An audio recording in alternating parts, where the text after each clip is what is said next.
మాజీ మంత్రి అంబటి రాంబాబుపై దాడి జరిగింది. ఆయన కార్ని ధ్వంసం చేసే ప్రయత్నం చేశారు. కర్రలు రాడ్లతో ఒక విధ్వంసకర పరిస్థితిని అక్కడ సృష్టించారు. ప్రస్తుతం మాజీ మంత్రి అంబటి రాంబాబుతో ఉన్నారు మా కరెస్పాండెంట్ అశోక్. చెప్పండి, ఒక విధ్వంసకర వాతావరణం కనిపించింది అక్కడంతా కూడా. ఫ్లెక్సీని కాపాడడం కోసం టీడీపీ శ్రేణులు కర్రలు రాడ్లతో ఉంటే పోలీసులు ఏం చేస్తున్నారు? ఏం జరిగింది అక్కడ? అంబటి రాంబాబు ఏమంటున్నారు? దాడి చేయడానికి ప్రయత్నం చేశారు. పెద్ద పెద్ద కర్రలు తీసుకొచ్చి ఆయన కారుపై దాడి చేయడానికి ప్రయత్నం చేశారు. రాంబాబు గారు మనతో ఉన్నారు. సార్, ఎలా చూస్తారు ఈ రోజు పరిణామాన్ని? చాలా దురదృష్టకరమైనటువంటి పరిణామం.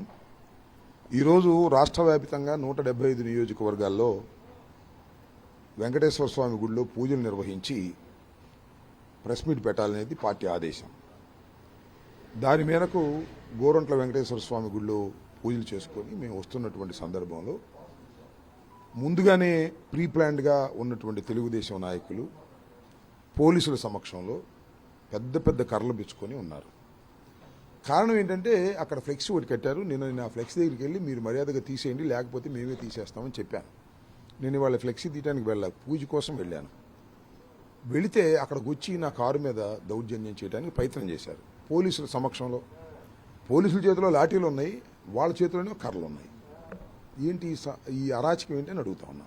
ఇక్కడ ఎస్పీని అడుగుతా ఉన్నా, అక్కడ సిఐని అడుగుతా ఉన్నా.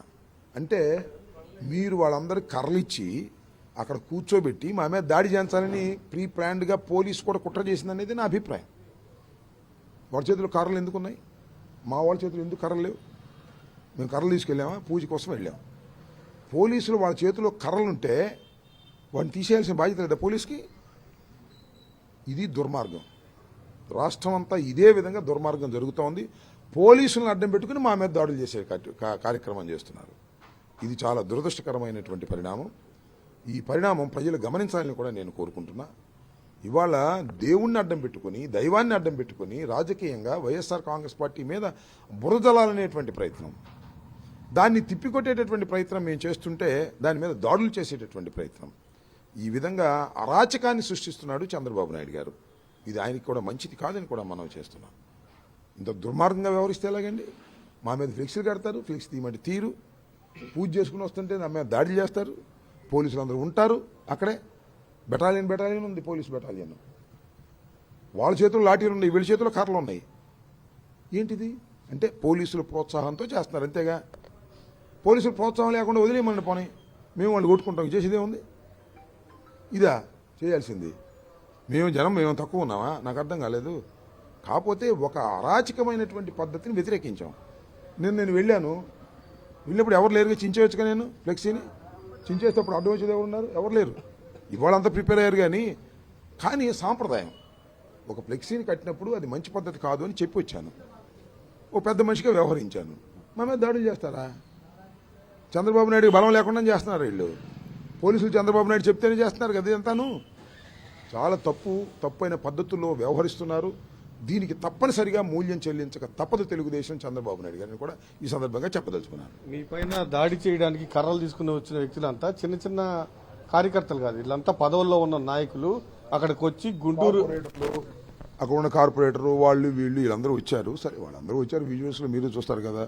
కర్రలు రెడీగా పెట్టి కూర్చున్నారు, ఫోటోలు కూడా దిగారు. పోలీసులు పక్కనే ఉన్నారు. What is this? ఇంక సమాజం ఏం కావాలా? పోలీసులు అక్కడ ఉండగానే కర్రలు పుచ్చుకుని ఉంటే ఇంక సమాజం ఏం కావాలా అని అడుగుతా ఉన్నా. పోలీసులు లాండ్ ఆర్డర్ కాపాడటానికి వచ్చారా? ఆ కట్టెలు తీసుకునే వాళ్ళకి రక్షణ కోసం వచ్చారా? ఏంటిది? మీకేమనిపించింది సార్? కర్రలు పట్టుకుని తెలుగుదేశం వాళ్ళే రోడ్డు మీద ఉన్నారు, వాళ్ళ వెనక పోలీసులు లాఠీలు పెట్టుకున్నారు, తెలుగుదేశం నాయకులు కర్రలు పెట్టుకున్నారు. ఇద్దరు కొల్యూడెడ్ అనేక అర్థం. నేను ప్రత్యేకంగా చెప్పాలా? నేను ప్రత్యేకంగా చెప్పాల్సిన అవసరం చూసేవాళ్ళకి అర్థం కదా. ఇప్పుడు నేను ఒక నాయకుడిని అటు వెళ్తున్నాను, వాళ్ళ చేతిలో కర్రలుంటే తీసుకోవాల్సిన బాధ్యత వాళ్ళకి లేదా? పోలీసులకి ఆ కర్రలు అలౌ చేస్తున్నారంటే ఏంటి వాళ్ళ ఉద్దేశం? So they colluded with police, is colluded with Telugu Desam. మా మీద దాడులు చేసే కార్యక్రమం చేస్తున్నారు. చూద్దాం వాట్ విల్ హ్యాపెన్. మీ పైన దాడి చేయడానికి వచ్చిన తెలుగుదేశం గోండాలకి పోలీసులు కూడా సహకరిస్తున్నారని 100% సహకరించకపోతే ఏం జరిగింది? పోలీసులు సహకరించకపోతే పోలీసులు వాళ్ళ చేతిలో లాఠీలు ఉన్నాయి కదా, అవి పట్టుకుని వాళ్ళ చేతిలో ఉన్న కర్రలు తీసేయాలి కదా. వాళ్ళు ప్రీ ప్లాన్డ్గా వస్తే ఆపాలి కదా వాళ్ళని. ఏంటిది? కొడతారా? చూస్తాం దాని సంగతి కూడా. నిన్న విడుదల రజనీ పైన కూడా పూజలు చేయడానికి వెళ్తే ఆమె పైన కూడా ఆమె కారు పైన దాడి చేసే ప్రయత్నం చేశారు. ఏం సార్ ఈ దాడుల సంస్కృతి ఏంటి? మదం, అధికార మదం, పోలీసులు ఉన్నారనేటువంటి మదం శాశ్వతంగా ఉండవు. అధికారం శాశ్వతంగా ఉండదు, పోలీసులు మీకు శాశ్వతంగా ఉండరు. గుర్తుపెట్టుకోండి. రాబోయే రోజులు ఎలా ఉంటాయో గుర్తుపెట్టుకోండి. మీరన్నీ కూడా మీ గుణపాఠాలు చెప్పాల్సిన పద్ధతుల్లో మీరు వ్యవహరిస్తున్నారు. రోజులు ఎప్పుడు ఇలాగే ఉండవు, రోజులు మారతాయి. మారిన రోజున ఏంటి మీ పరిస్థితి? పోలీసులు మీ పక్కన లేని రోజున ఏంటి పరిస్థితి? ఆలోచించుకున్నారా? చంద్రబాబు నాయుడు గారు ఆలోచించుకోండి ఒకసారి. లేదా వాళ్ళు దాడి చేసేవాళ్ళు ఆలోచించుకోండి ఒకసారి. ఆలోచించుకుంటే తెలిసిద్ది, విచక్షణ జ్ఞానం ఉంటే. లేకపోతే చూద్దాం, టైం విల్ డిసైడ్. సిబిఐ చాలా స్పష్టంగా ఆ జంతువుల అవశేషాలు లడ్డూల్లో లేవు అని చెప్పిన తర్వాత కూడా తెలుగుదేశం నాయకులు రాష్ట్ర వ్యాప్తంగా ఇలా ఫ్లెక్సీలు వేయటాన్ని ఎట్లా చూస్తారు? చెప్పిన తర్వాతే కదా ఈ గొడవ అంతాను. చంద్రబాబు నాయుడు నోరేమో పడిపోయింది, మాట్లాడట్లేదు. కానీ ఓన్లీ వీళ్ళందరూ రెచ్చిపోయి మాట్లాడుతూ ఉన్నారు, ఫ్లెక్సీలు కడతా ఉన్నారు, రెచ్చగొడతా ఉన్నారు. ఇదంతా విషయం లేనప్పుడు, పసలేనప్పుడు మాట్లాడేటువంటి మాటలు ఏదో విధంగా బుకాయించాలనేటువంటి ప్రయత్నం చేస్తున్నారు. వాస్తవంగా చంద్రబాబు నాయుడు గారు పశువుల కొవ్వు, పంది కొవ్వు వెంకటేశ్వర స్వామి లడ్డూ ప్రసాదంలో కలిసిందని చెప్పటం వల్ల అతను చాలా చెడ్డ పేరు తెచ్చుకున్నాడు ఈ రాష్ట్రంలో. ఆ చెడ్డ పేరు నుంచి బయటికి రావడం కోసం మా మీద బురద జల్లుతున్నాడు. సింపుల్గా ఇంతే. అతను హిందువులు ఎప్పటికీ క్షమించరు. హిందూ ధర్మాన్ని తెలిసిన వారు ఎప్పటికీ క్షమించరు చంద్రబాబు నాయుడు గారిని.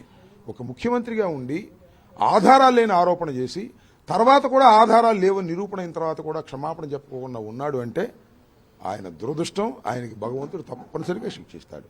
పదే పదే పవన్ కళ్యాణ్ చంద్రబాబు రౌడీజం పై మాట్లాడుతూ ఉంటారు, తాట తీస్తానంటారు. ఇప్పుడు దీనికి వాళ్ళు తాట తీయటం లేదు, ఏమీ లేదు. రౌడీజాన్ని ప్రోత్సహించి బతుకుతూ ఉన్నారు. పసలేనప్పుడు ఇలాంటివి ఉంటాయి. వాళ్ళ విషయం లేనప్పుడు, వాళ్ళ దగ్గర పట్టు లేనప్పుడు, ఇవాళ కిందబడి ఓడిపోయామని ఒప్పుకోలేక, ఆ ల్యాబ్ రిపోర్ట్స్ వచ్చిన తర్వాత వాస్తవాలు గ్రహించలేక ఈ రకంగా దౌర్జన్యాలు చేసి పవర్ ఉపయోగించి, పోలీసులు ఉపయోగించి ఏదో నెట్టుకు రావాలని ప్రయత్నం చేస్తానికి నీవేమీ నిలబడవు, అన్నీ పోతాయి. ప్రజలు మళ్ళీ తిరిగి జగన్మోహన్ రెడ్డిని ఎన్నుకోవడానికి సిద్ధంగా ఉన్నారు. ఇందువల్ల వీళ్ళ అరాచకాల వల్ల ఎక్కువ. వీళ్ళ అరాచకాల వల్ల జగన్మోహన్ రెడ్డి గారు ఏం చేశాడో మంచి గుర్తొస్తుంది. వాళ్ళ రెడీగా ఉన్నారు. ఎప్పుడు మీ ఎలక్షన్లు వస్తే అప్పుడు జగన్మోహన్ రెడ్డి గారిని అత్యధికమైన మెజారిటీతో గెలిపించి మళ్ళా జగన్మోహన్ రెడ్డి గారిని ముఖ్యమంత్రిగా చేయడానికి సిద్ధంగా ఉన్నారు. ఇది ఫ్యాక్ట్. చూస్తారు మీరు రాబోయే కాలంలో. ఫ్లెక్సీ వ్యవహారం ఏంటి సార్? ఎవరికైనా కంప్లైంట్ చేయబోతున్నారా? మీ దాడి వ్యవహారం ఎవరు కంప్లైంట్ చేసిన అవసరంలా. Police has to take action, లేదా commissioner has to take action. చూద్దాం what will happen, we will see later. ఇంతటితో ఈ విషయాన్ని వదిలిపెట్టే ప్రశ్నే లేదు. దీన్ని తప్పనిసరిగా దీనికి ఒక కంక్లూజన్ ఇస్తాం. దానిలో ఏమీ సందేహపడాల్సిన అవసరమే లేదు. ఖచ్చితంగా అంబటి రాంబాబు అయితే ఒకటే చెప్తున్నారు, ఒక పథకం ప్రకారమే దాడి చేయడానికి గోండాల్లో అక్కడికి తెలుగుదేశం నాయకులు వచ్చారు, వాళ్ళకి ప్రొటెక్షన్ ఇవ్వడానికి పోలీసులు వచ్చారు. ఇది చాలా దుర్మార్గమైన చర్య. ఖచ్చితంగా దీనిపైన రాబోయే కాలంలో గుణపాఠం చెప్పి తీరుతామని కూడా చెప్తున్నారు Ambati Rambabu. Right, thank you Ashok.